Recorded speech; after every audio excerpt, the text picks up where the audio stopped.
السلام علیکم، کیسے ہیں تمام دوست؟ ٹھیک ٹھاک ہے، امید کرتا ہوں میرے تمام دیکھنے والے ٹھیک ہوں گے۔ اللہ تعالیٰ سب کے لیے آسانیاں پیدا فرمائے، اللہ تعالیٰ سب کو خوش آباد رکھے، اور اللہ تعالیٰ میرے تمام مسلمان بہن بھائیوں کو محنت کی اور حق حلال کی روزی کمانے کی توفیق دے۔ انسان اپنی ساری زندگی مال اکٹھا کرنے میں گزار دیتا ہے، یا پھر دوسری طرف آ جائیں تو لوگوں کو خوش کرنے میں گزار دیتا ہے۔ کبھی کوئی ناراض ہو گیا، کبھی کوئی ناراض ہو گیا، انسان ان کو مناتا ہی رہتا ہے، اور پھر بھی اگر راضی کر بھی لے انسان، پھر بھی ان کی نظروں میں انسان نیچا ہی رہتا ہے۔ یہ دنیا کا قانون ہے، یہ دنیا والوں کی سوچ ہے جو کہ کبھی نہیں بدل سکتی، لیکن آپ خود کو بدل سکتے ہیں۔ آپ خود اچھے بنیں، باقی سارے لوگ آپ کو اچھے ملیں گے۔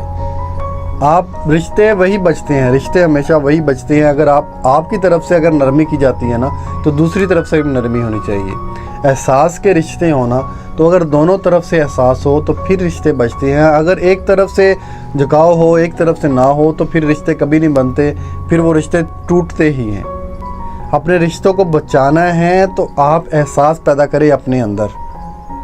اگر کوئی آپ کے ساتھ نرمی سے بات کرتا ہے، کوئی آپ کے ساتھ محبت سے، احساس کے ساتھ بات کرتا ہے، تو آپ کی طرف سے ہی وہی رسپانس ہونا چاہیے اس کو۔ یہ نہیں کہ کوئی انسان آپ سے معافی مانگ رہا ہے، آپ پھر بھی اس کو معاف نہیں کر سکتے۔ اگر اللہ تعالیٰ اپنے بندے کو معاف کر سکتا ہے تو آپ انسان ہو کے کیوں نہیں معاف کرنا جانتے؟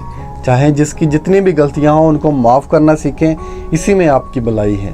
اور پھر ہم اپنی زندگی کا آدھے سے زیادہ حصہ گزار دیتے ہیں مال اکٹھا کرنے میں، دولت اکٹھا کرنے میں، زمین جائیدادیں بنانے میں۔ ایک بات کبھی کسی بندے نے نوٹ نہیں کی کہ جب ہم کوئی بھی والدین خاص طور پہ لکھتے ہیں وصیتیں اپنے بچوں کے نام، کہ جب انسان اپنی وصیت نامہ لکھتا ہے نا، انسان جب وصیت نامہ لکھتا ہے اپنی اولاد کے نام زمین کرنے کے، یا کسی بھی دوسرے کے نام اپنا مال دولت اس کے نام کرنے کے لیے، اس کے حق میں کرنے کے لیے جب وصیت نامہ لکھتا ہے نا، تو اس میں سب کے نام ہوتے ہیں۔ تو نام صرف نہیں ہوتا تو اس بندہ واحد کا نہیں ہوتا جس کی ساری جائیداد ہوتی ہے۔ اس بندے کے نام کوئی جائیداد نہیں لگتی، اس کے نام کوئی وصیت نہیں لگتی۔ آپ کے ساتھ صرف آپ کا نیک اعمال جائے گا، آپ کا اعمال نامہ آپ کے ساتھ جائے گا، جو اچھے اعمال ہیں آپ کے۔ آپ دنیا میں جتنا بھی آپ مال اکٹھا کر لیں، وہ آپ کے ساتھ نہیں جائے گا، وہ دنیا میں ہی رہ جائے گا۔ آپ کے ساتھ جائے گا نیک مال۔ تو اپنا آخرت کا مال آپ دنیا میں اکٹھا کریں۔ آپ دنیا کا مال اکٹھا کر کے دنیا میں ہی چھوڑ جائیں گے، لیکن آپ آخرت کا مال دنیا میں اکٹھا کریں گے، دنیا میں اکٹھا کر کے پھر آپ آخرت میں ساتھ لے کے جائیں گے۔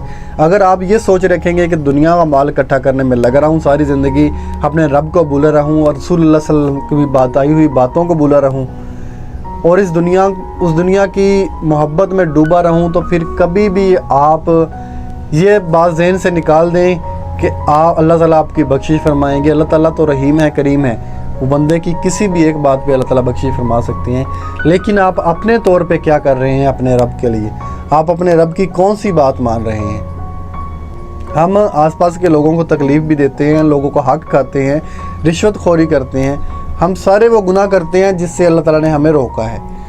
لیکن ہم بھول جاتے ہیں کہ جس رب نے ہمیں اتنی نعمتیں عطا کی ہیں، ہم اس کے لیے ایک وقت کی نماز ہی پڑھ لیں۔ 5 وقت تو دور کی بات، ایک وقت کی نماز پڑھنے کے لیے نکلتے لوگ۔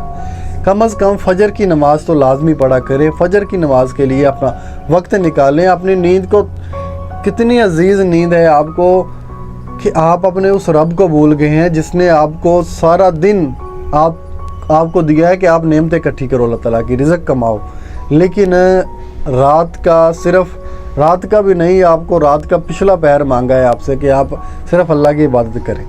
آپ وہ بھی اللہ کی عبادت میں نہیں گزار سکتے، تو پھر آپ سے، ہم سے، مجھ سے بڑا گناہ گار کون ہو سکتا ہے کہ ہم اپنے رب سے ہی دور ہو گئے ہیں، جس رب نے ہمیں پیدا کیا ہے، جس رب نے ہمیں نعمتیں دی ہیں۔ ہم ان نعمتوں کو اکٹھا کرنے میں لگ گئے ہیں، لیکن بھول گئے ہیں کہ ہمیں یہ نعمتیں عطا کرنے والا کون ہے۔ اصل حق تو ہمارا بنتا ہے کہ ہم اپنے رب کا شکر ادا کریں کہ اس نے ہمیں نعمتیں عطا کی۔ ہم نعمتوں سے فائدہ اٹھا رہے ہیں، لیکن اپنے رب کے شکر گزار نہیں ہیں۔ آپ دنیا کا جتنا مرضی مال اکٹھا کر لیں، یہ دنیا میں ہی رہ جائے گا، یہ آپ کے ساتھ نہیں جا سکتا۔